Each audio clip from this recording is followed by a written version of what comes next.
a du beau monde au mètre carré. En ce samedi matin, vous le voyez, plutôt pluvieux. Il y a déjà plusieurs candidats montréalais, plusieurs parmi les plus sexy, qui font la file devant l'Hôtel W afin d'auditionner pour la 8e saison d'Occupation Double. Une édition qui s'annonce encore une fois des plus exotiques, car après Whistler, c'est sous le ciel du Portugal que peut-être les candidats trouveront l'amour. Mais vous êtes ici depuis quelle heure ce matin? Depuis 6h30 environ. Depuis 7 heures. Est-ce que c'est la première fois que vous participez aux auditions? Oui, puis cette année, oui, c'est la première fois. Moi, je suis née il y a 3 ans, donc, mais ça fait quand même un petit bout, là. Et c'est quoi ton modèle de jeu? Moi, dans le fond, c'est jouer un petit peu naturel. C'est tout le temps être mieux soi-même qu'essayer de se passer pour quelqu'un d'autre. C'est qui votre modèle de jeu, les filles, dans toutes les éditions d'Occupation Double? Ben, je dirais que je me comparais peut-être à Judith pour son côté funny, mais en même temps, c'est une fille qui se laisse pas marcher dessus. Puis j'ai un assez bon caractère, je me ferais pas passer des affaires. Donc, pour le sens compétition, je l'ai aussi, fait que je te dirais Judith. Je suis en compagnie de Nicolas Lemay, producteur au contenu. Il est également juge pour les auditions pour une 5e année consécutive. Bonjour, Nicolas. Bonjour. Bonjour. Écoute, est-ce que vous recherchez des candidats types? Non, c'est pas des candidats types. On marche vraiment, c'est par coup de cœur. Surtout une première séance d'audition comme ça, c'est rapide. C'est des auditions de 2-3 minutes environ. Et on se fait pas d'idées préconçues. On attend de voir qui va se présenter. C'est quoi la chose la plus bizarre que vous ayez vue en audition? Bien, il y en a plusieurs, dont l'an passé à Québec, on a reçu un clown, un gars vraiment un véritable clown qui est rentré en tricycle. Lui, j'avouerais que son audition a duré plus longtemps que la moyenne. Il n'a pas fait le show, mais on a vraiment eu du fun.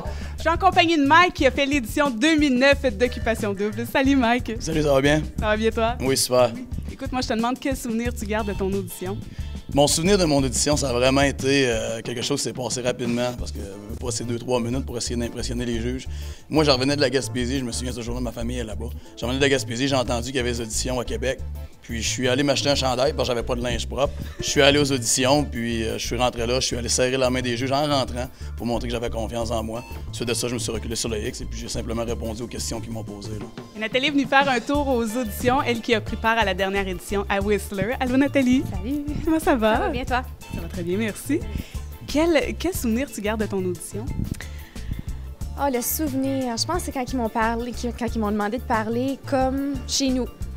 Ils ont dit « Sors-moi une phrase de ton coin de pays », puis c'est ce que j'ai retenu. Puis je pense que finalement, c'est ça qui m'a fait rentrer dans le jeu. En tout cas, ça fait que, ouais, non, mais c'était spécial. C'était beaucoup d'émotions, beaucoup de nervosité, des petits papillons, mais super excitant en même temps. Et quel conseil tu donnes aux candidats? Restez vous-même. C'est très simple. Essayez pas d'être quelque chose que vous n'êtes pas. Restez vous-même. C'est vraiment le charme de la personne qu'on recherche. Et Judith est venue faire un saut aux auditions, histoire de se replonger dans le bain. Comment ça va? Je vais super bien ce matin, c'est le fun. Il y a une belle effervescence. Écoute, moi, je suis un peu nostalgique depuis 2 semaines. Tout le monde me parle du Portugal puis de la destination. Qu'est-ce que tu penses qui a fait qu'on t'a retenu? Ben moi, je le dis toujours, c'est comme un gag aussi entre moi et les juges. Moi, quand je suis rentrée, j'avais remarqué un gars qui avait fait les auditions peut-être comme 2-3 numéros avant moi. Puis quand je suis rentrée, j'ai dit, faut que vous me donniez le numéro de téléphone de ce gars-là. Puis il a pas fait Occupation Double à Whistler en plus. Donc, je sais pas s'il se représente cette année. Fait que je pense qu'il m'avait trouvé, elle a de la drive, écoute, elle fonce, elle apprend les leads. Mais ouais, je pense que c'est ce qui les avait marqués à la base. Là, comme mon première réflexion, c'est de leur demander ça. Donc, je pense qu'ils m'ont trouvé bien drôle, ouais. On attrape au vol Isabelle qui vient tout juste de sortir. En fait, c'est la première. Elle a brisé la glace. Allô, Isabelle? Allô, ça va bien? Ça va bien, toi? Oui, merci. Comment on se sent d'avoir brisé la glace? Ah, on se sent libéré. Je pense que j'avais hâte de passer les auditions, mais enfin, c'est sûr qu'on ne sait pas à quoi s'attendre. Mais là, moi, je m'attendais pas du tout à passer la première et surtout pas passer à Salut Bonjour le week-end. Et ce serait quoi ton conseil au prochain candidat? De rester soi-même, je pense que c'est l'option numéro 1 pour pouvoir réussir une audition comme celle d'Occupation Double. Je pense que ce qu'on veut, c'est on veut voir ta personnalité, qu'est-ce que tu es, un peu en 3 questions, en 2-3 questions. Donc, je pense que c'est important de rester soi-même puis de pas trop se stresser avec ça. Je pense qu'il faut être spontané puis dire ce qu'on pense. Puis voilà. Bonne chance pour la suite! Bien, merci beaucoup! PY, 2e année à l'animation d'Occupation Double. À quoi tu t'attends cette année sous le ciel du Portugal? Écoute, c'est à quoi s'attendre. C'est ce qu'il y a de fantastique avec une aventure comme celle-là, c'est qu'on sait jamais à quoi s'attendre. C'est un peu se lancer dans le vide puis partir Ben, c'est se lancer dans l'inconnu.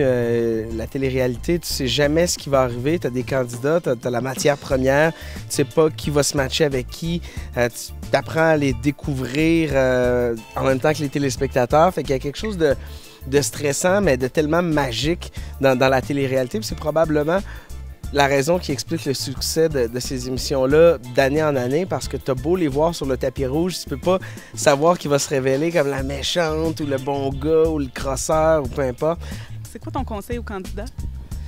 De pas trop en mettre. On aime des humains qui sont vrais, bien dans leur peau, authentiques. D'être soi-même, c'est toujours payant. C'est sûr qu'il faut essayer d'amener peut-être une petite touche de magie puis de se démarquer des autres candidats. Il y a des milliers de personnes qui vont se présenter en fin de semaine. Fait que c'est qu'on se souvienne de vous.